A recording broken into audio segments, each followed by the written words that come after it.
کئی گھنٹوں سے کھلے آسمان کے نیچے زمین کے اوپر دریوں کے اوپر اگر اس حال میں بیٹھے ہیں تو یہ رسول اللہ کی محبت نے آپ کو بٹھا دیا ہے۔ میں آپ کی اس محبت کو خراج عقیدت پیش کرتا ہوں اور آپ کے لیے دعا بھی کرتا ہوں کہ اللہ آپ کو اور مجھے حضور کی شفاعت کا حقدار بنائے۔ یہ اللہ کی مہربانی ہوتی ہے، اللہ کا احسان ہے کہ اللہ نے آپ کی اور میری زندگی کے یہ لمحات رسول اللہ کی ختم نبوت کے کھاتے میں لکھ دیے ہیں۔ بقول کسی شاعر کے کہ یہ بڑے کرم کے ہیں فیصلے، یہ بڑے نصیب کی بات ہے، جسے چاہا در کے بلا لیا، جسے چاہا اپنا بنا لیا۔ یہ اس اللہ کا کرم ہے۔ تو میری خواہش ہے کہ آج مجھے جیتا جاگتا مجمع ملا ہے اور بہت زیادہ تاخیر نہیں ہوئی، تو آپ اپنے جاگتے رہنے کا ثبوت دیں گے اور بات کو اگر آپ توجہ سے سنیں گے تو انشاءاللہ میں اپنی گفتگو کو تھوڑے وقت میں زیادہ سے زیادہ بھی کرنے کی سعادت حاصل کر لوں گا اور آپ کو کچھ نہ کچھ اپنا سبق سنانے کا جو ہے مجھے موقع بھی مل جائے گا۔ انسان کی تخلیق 4 چیزوں سے ہوئی ہے۔ کتنیوں سے؟ آگ، پانی، ہوا اور مٹی۔ ان 4 چیزوں سے انسان کو پیدا کیا گیا ہے، لیکن انسانی تاریخ کا مشاہدہ ہمیں یہ بتاتا ہے اور ہمارے علم میں یہ بات آتی ہے کہ یہ 4 چیزیں انسان پر ہمیشہ غالب رہی۔ آگ میں گیا تو آگ نے جلا دیا، پانی میں گیا تو پانی نے ڈبو دیا، مٹی میں گیا تو مٹی نے اپنے اندر چھپا لیا، اور ہوا کے ہاتھ لگا تو ہوا نے اس کو اڑا کے رکھ دیا۔ یہ 4 چیزیں بطور عذاب بھی انسان پر آئی ہیں۔ پانی کا عذاب بھی آیا ہے، آگ کا عذاب بھی آیا ہے، زمین کے زلزلے کی صورت میں بھی عذاب آیا ہے، اور بے عین ہی اسی طرح جو ہے ہوا کا عذاب بھی آیا، اور ان 4 عذابوں کا قرآن میں ذکر بھی ہے۔ تو یہ 4 چیزیں انسان پر ہمیشہ غالب رہی ہے اور انسان پر ہمیشہ ان کا غلبہ رہا ہے، لیکن ان 4 چیزوں پر جن کو غلبہ حاصل ہوا ہے انہیں نبی کہتے ہیں۔ انہیں کیا کہتے ہیں؟ نبی کہتے ہیں۔ آپ دیکھ لیں، ابراہیم علیہ السلام کو آگ کے اندر ڈالا گیا تو غلبہ ابراہیم علیہ السلام کو ملا۔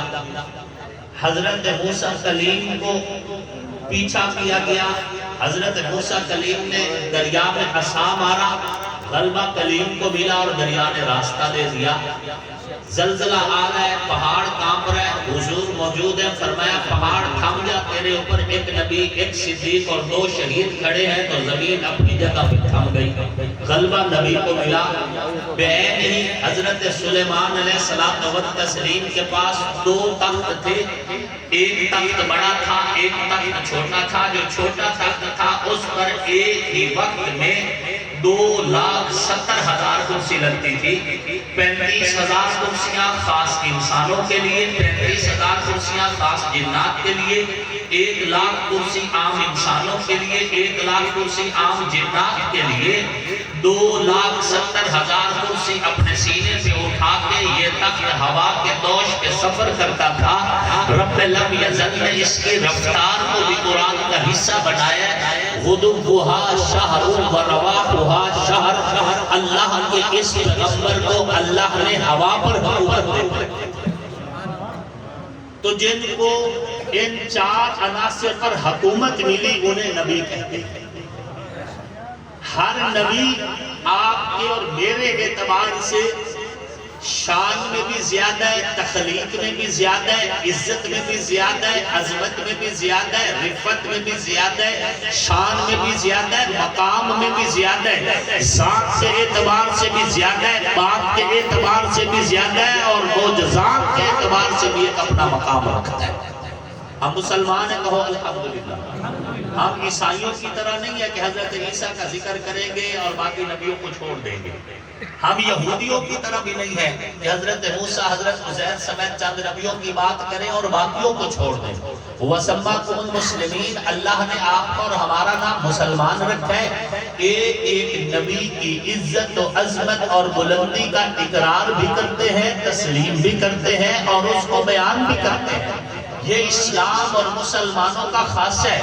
سامعین محترم، تو اللہ کا ہر نبی آپ کے اور میرے اعتبار سے ایک الگ شان رکھتا ہے۔ نبیوں کے حوالے سے ہماری کوئی اوقات نہیں، بے عین ہی صحابہ اہل بیت کے مقابلے میں بھی ہماری کوئی اوقات نہیں۔ اللہ رب العزت نے آپ کو اور مجھے اگر عزت دے رکھی ہے تو آقا کے نالین کا صدقہ ہے، وگرنہ ہمارا کوئی کمال نہیں۔ میں عرض یہ کرنا چاہتا ہوں، ابراہیم علیہ السلام تو تسلیم آگ میں گئے، غلبہ کس کو ملا؟ ابراہیم علیہ السلام۔ لیکن آگ کو ٹھنڈا کرنے کے لیے اللہ کے خلیل ابراہیم کو آگ میں جانا پڑا۔ توجہ ہے آپ کی؟ یہ مجمع میں کسر اٹھنا بیٹھنا، اس کو تھوڑا سا کلوز رکھیں۔ اللہ کے نبی ابراہیم علیہ السلام آگ میں گئے، آگ ٹھنڈی ہوئی، لیکن آگ کو ٹھنڈا کرنے کے لیے اللہ کے نبی کو آگ میں جانا پڑا۔ آگ میں گئے تو آگ ٹھنڈی ہوئی، لیکن جب باری حضور کی آئی،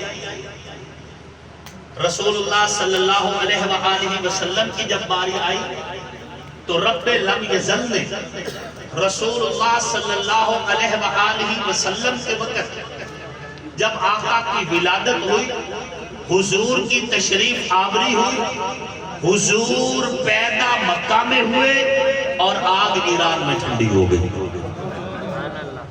خلیل کی وجہ سے آگ ٹھنڈی ہوئی، حضرت ابراہیم علیہ السلام کی وجہ سے، تو اللہ کے خلیل کو آگ میں جانا پڑا، تب آگ ٹھنڈی ہوئی۔ جب حضور کی ولادت ہوئی، آتش کدہ ایران کی آگ جو 1000 سال سے مسلسل جل رہی تھی، آقا کی ولادت مکہ میں ہوئی، آگ ایران میں ٹھنڈی ہو گئی۔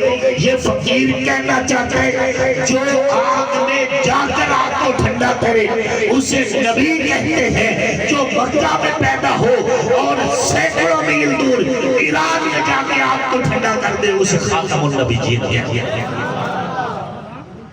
حضرت ابراہیم علیہ السلام و تسلیم بت خانہ میں داخل ہوئے اور بتوں کو زمین پر گرا دیا، لیکن بتوں کو گرانے کے لیے اللہ کے نبی ابراہیم علیہ السلام کو بت خانے میں جانا پڑا۔